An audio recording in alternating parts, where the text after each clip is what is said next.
ಇವಾಗ ನಾವು ಪ್ರೆಸೆಂಟ್ ಎಲ್ಲಿದೀವಿ ಅಂದ್ರೆ ದೇವರಹೊಸಳ್ಳಿ ಬೆಟ್ಟಕ್ಕೆ ಹೋಗ್ತಾ ಇದೀವಿ. ಇದೊಂದೇ ಜಾಗದಲ್ಲಿ ವೀರಭದ್ರ ಸ್ವಾಮಿ ಮತ್ತೆ ಭದ್ರಕಾಳಿ ಇಬ್ರು ಇರುವಂತ ದೇವಸ್ಥಾನ. ಬನ್ನಿ ದೇವಸ್ಥಾನಕ್ಕೆ ಹೋಗ್ತಾ ಹೋಗ್ತಾ ಮಾತಾಡೋಣ.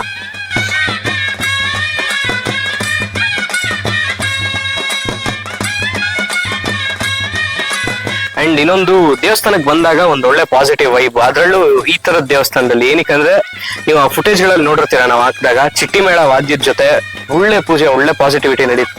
ವೀರಭದ್ರ ಸ್ವಾಮಿ ಅದು ಭದ್ರಕಾಳಿ ಸಮೇತ ನೆಲೆಸಿರುವಂತಹ ವೀರಭದ್ರ ಸ್ವಾಮಿ ಸನ್ನಿಧಾನಕ್ಕೆ ಬಂದಿದ್ದೇವೆ. ದಕ್ಷಿಣ ಮುಖವಾಗಿ ಆಮೇಲೆ ಪಶ್ಚಿಮ ಮುಖವಾಗಿ ದೇವರುಗಳು ಈಗ ಪ್ರತಿಷ್ಠಾನ ಆಗಿದೆ. ಇಲ್ಲಿ ಅಲ್ಲಿ ಹೇಳ್ತಾರಂತ ಹೇಳಣ್ಣನವರು, ವೀರಭದ್ರ ಸ್ವಾಮಿ ನಾವಿಬ್ರು ಕೂಡ ಇಲ್ಲೇ ನೆಲೆಸೋಣ.